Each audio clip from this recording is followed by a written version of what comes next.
I'm here with David Barger. It's January 12th, 2015. And David's my friend from Coeur d'Alene, Idaho. And David, I want to ask you a little bit about the Missouri 15, who, what, where, when, why, and how for the Patriot community. And I want to find out from you the very start. Apparently you live down in Louisiana. Oh, Missouri. Okay. St. Louis, Missouri. St. Louis. Why don't you give me a start as to how you got involved in all that, and just go for it. Essentially, Missouri, my attention early 1992, 93. You're primarily grassroots, basically salt of the earth, 9 to 5, hardworking farmers, small business owners, entrepreneurs, all very well read and studied in the law, the common law, and the direction that they saw the country going was very frightening, considering they tried to tell their friends and their neighbors in a time when you might remember the economy was not that bad, certainly not what is going on presently, and nobody was listening. Probably one of the best resource people, and ultimately an individual that will be able to corroborate a lot of what I'm trying to relay to you would be Judith Hunt in southeast Missouri. But she, as well as myself, the Peaks, and the Schaefers, were trying to wake up people in regard to initially NAFTA and GATT. How did you get involved with these people? How did you find them, or did they find you? Essentially, it was a law study group outside of St. Louis, Missouri, out at Wright City, Missouri on Highway 70. A lot of people met there and tried to learn essentially what our forefathers ultimately had tried to make sure to be noted and understood is a very important and what critical part of our educational system as far as the law, not their law, not U.S. law, but constitutional common law, which has now been recognized as a very dangerous and very worrisome aspect of the patriot movement nationally, considering the successes that Rod Class is presently having, AIB Talk Shoe Radio at talkshoeradio.com, and what is going on with private attorney generals. This time, when we were involved and were getting more and more involved, we were just beginning to scratch the surface of what is now documented by a sixth administrative win in Washington, D.C. as a private attorney general. We had no idea how far this whole entire thing was to take us. Initially, our effort and what our main interest was trying to warn our fellow citizens in regard to what was going on ultimately with our standing and this railroading of the ultimately what would become treaty law in regard to this NAFTA and GATT. Nobody wanted to believe us. They'd laugh at us, and they thought it was really esoteric, That's what we have state representatives and individuals at a state legislative level that were supposed to be interested in and protecting us from those sort of issues. There was nothing of the sort as far as the Missouri state representative legislature. There was no consideration of that. Ultimately, we got involved because nobody else was willing to or could take the time. That was the time of the big, Cardinal baseball, distraction in the media. The Ford Motor had a set of manufacturing facilities both in St. Louis County, as well as St. Charles, Missouri County. Nobody was paying. Everybody was making good money and had a halfway decent quality of life. And yet at the same time, a few of us were reading long and deep into the night, trying to appreciate and understand what was going on with the formation of the European Union and the direction that it was taking as far as a totalitarian, all-knowing and all-seeing. So you're talking about the sovereignty of the United States Literally the sovereignty being dissolved by these international treaties. And we saw it and its effect taking effect at a local level in St. Louis, Missouri.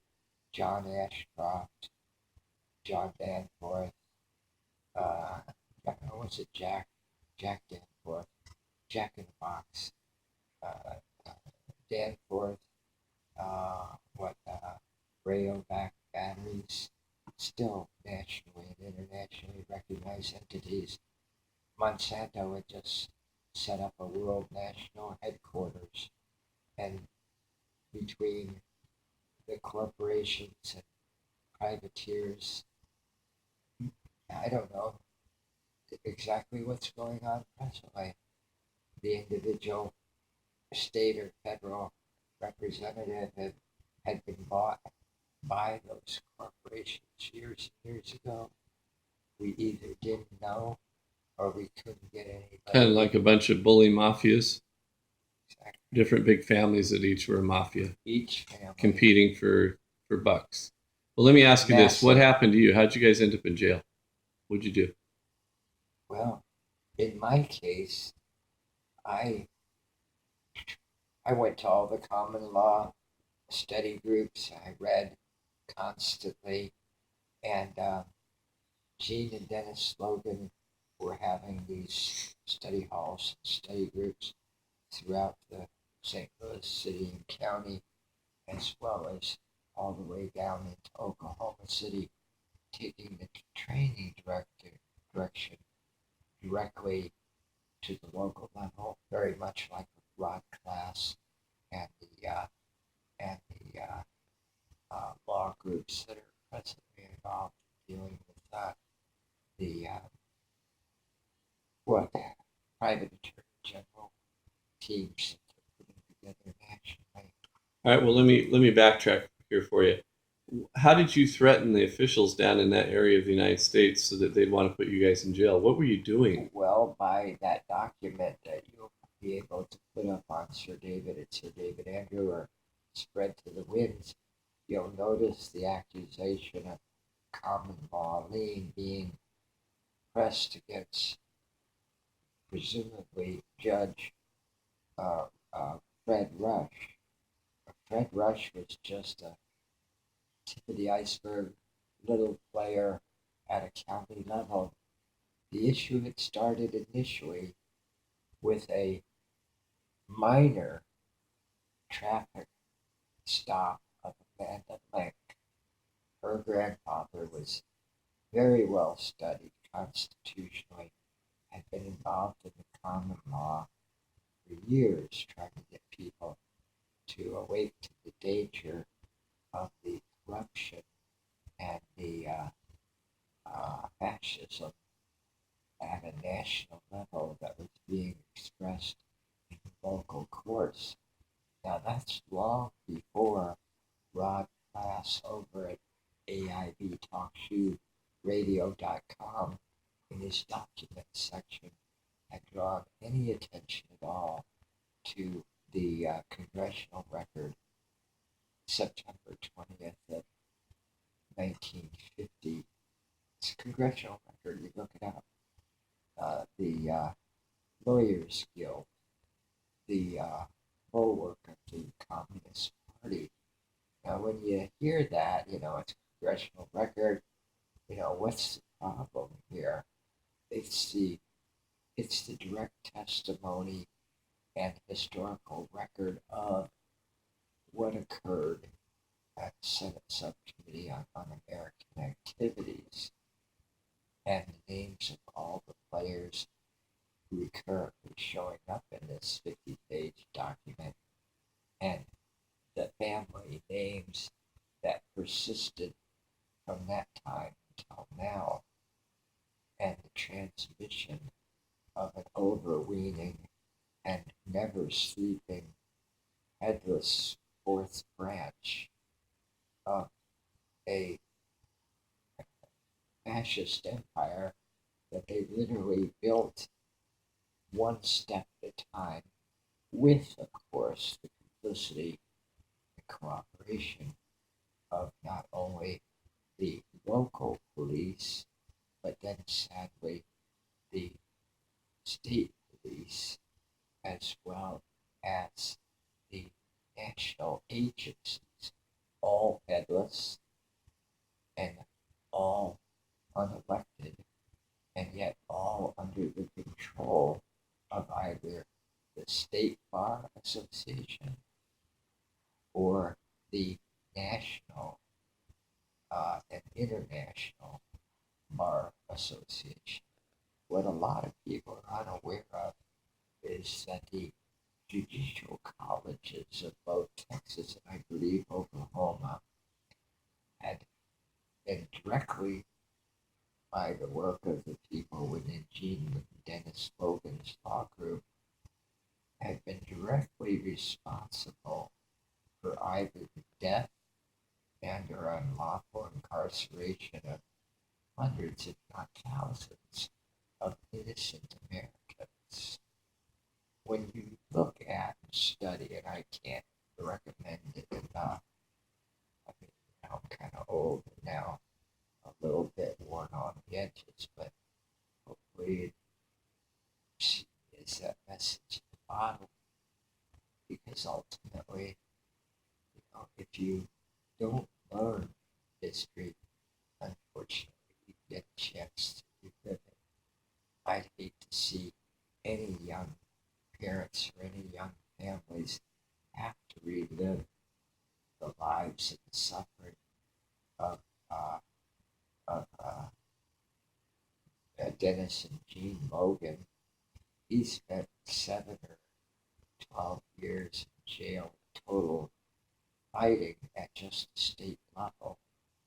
A bunch of cowards and bullies that actually involved nationally and internationally in either sedition or treason.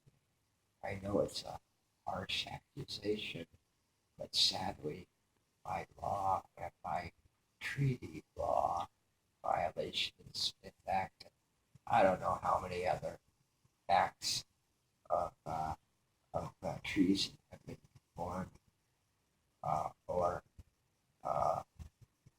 ruled against totally innocent people that are